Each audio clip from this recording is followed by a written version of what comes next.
Welcome back to Keepin It Comic. I'm GoofyRhexxi. Has the live-action anime curse finally been broken? To say that Yu Yu Hakusho's live-action adaptation has been a complete undisputed success would be not quite accurate. It has some issues that we'll talk about further in, but for the most part, it does a great job of taking the source material and reviving it in a brand spanking new package while still staying faithful to said source material. After the resounding success that was the One Piece adaptation, Yu Yu Hakusho is one more massive step towards breaking the curse that seems to linger around the very concept of successful anime live action adaptations. Hell, straight out of the gate, it debuted as the #1 most viewed non-English title on Netflix, and that's no small feat. Now, what does the success of this adaptation, fresh off the heels of One Piece's own successful adaptation, mean for the live action anime landscape? Is it telling of a new pattern of adaptations finally moving in the right direction, or is it just a fluke with more flaws than flames to fan for the future? Say that 5 times fast. Jokes aside, One Piece already changed the way live action adaptations are looked at by the anime community for good, and despite its pacing issues, Yu Yu Hakusho is a very solid project from Netflix as well. Where the former has built the foundation, this show is set to act as a strong pillar to hold up the future of live action anime. Let's go ahead and dive into the show itself so you can get a better idea of how exactly it's come to that level. Before anything else, let me point out that the main audience for Yu Yu Hakusho adaptation, mainly as with any adaptation in any format, there's the built-in fan base that comes with the IP's existing format. And then you have everyone else in the second camp, people who've never even heard of the show, people who've only seen a clip here and there, or even people who are already interested in the original, but just gonna bring themselves to watch the old-timey animation of a show from the 90s. That's right, this is a story that debuted as an anime for the first time way back in 1992. Unlike the One Piece fan base, Yu Yu Hakusho doesn't have that one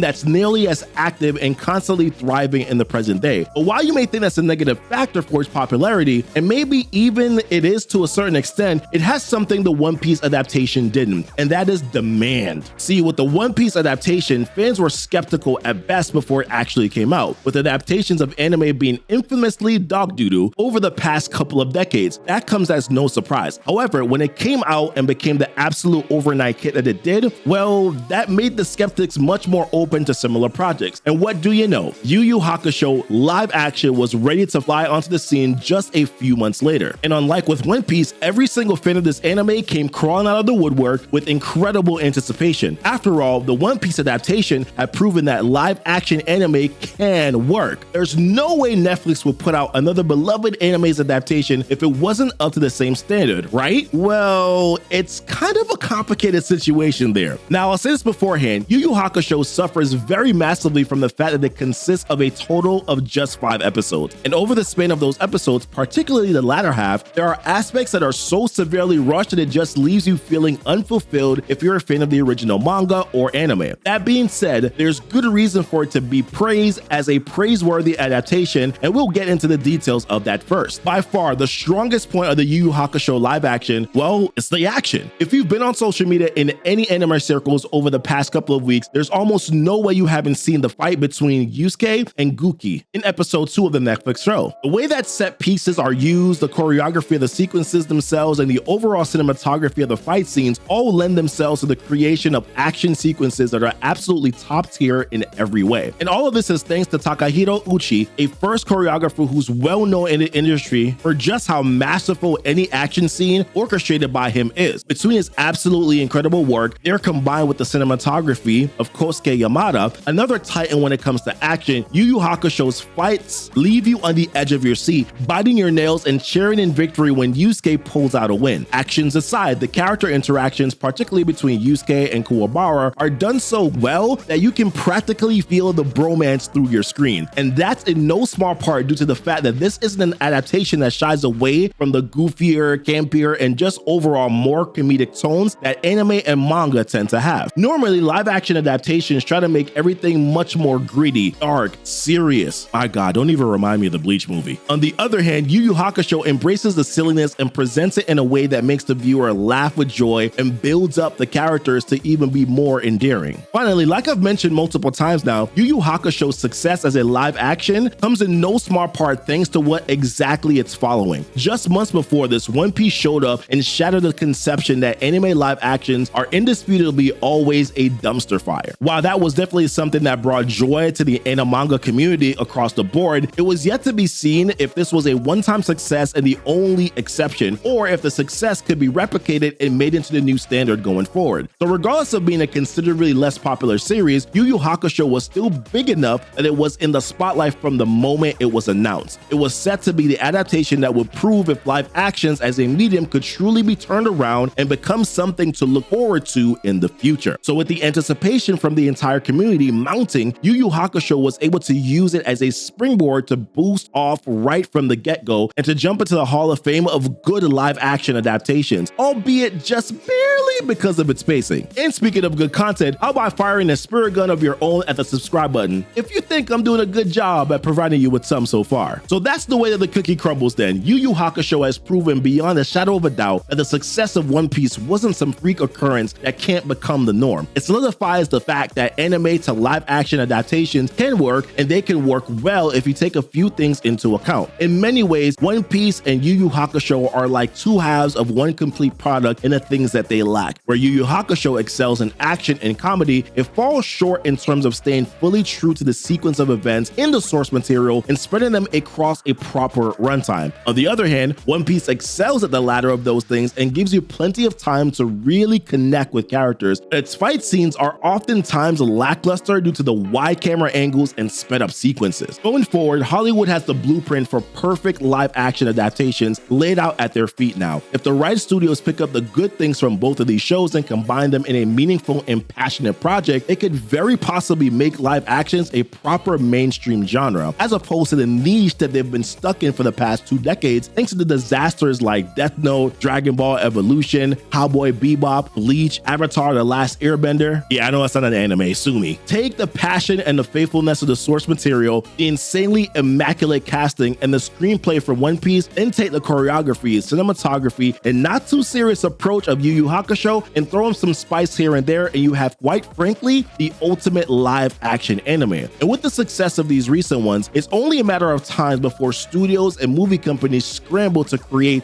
such adaptations. At that point, all we have to do is wait and see which anime gets the crown of perfect adaptation. I'm gonna be keeping my fingers crossed for the ones that I grew up with, namely Naruto and Dragon Ball. That's probably aiming a bit high though, considering the level of special effects that would be needed. In summary, Netflix fixed up some things in Yu Yu Hakusho that it stumbled with on One Piece. And at the same time, it ended up fumbling some other things. And now that I'm already near the end of the video, I feel comfortable getting into the big spoiler. Though, if you don't want to hear it, skip ahead. Episode 3 of Yu Yu Hakusho is an absolute speed run. They straight up skip the whole Dark Tournament arc, which is arguably the most popular one. They butcher, or rather completely axe, the backstories and the character development of Hihei and Kurama. And worst of all, Yusuke's main driving push for the arc, the death of Genkai, hardly means a damn thing because she only had like 10 minutes on screen. Overall, yeah, the pacing is absolutely terrible from episode 3 onwards, but hey, that doesn't take away from any of the good things about it. And like I said, it shows that the perfect live action is yet to come. One that will learn from the mistakes made by these two incredible first steps to fixing the genre's reputation. Unfortunately, it doesn't seem like we'll be getting a season 2 for the show itself, which might explain why they tried to rush it out so much. So what do you think about the Yu Yu Hakusho live action and the effect it's had on the landscape of the live action adaptations? Do you think it's the next step to live actions becoming a successful genre, or just a total disaster of bad pacing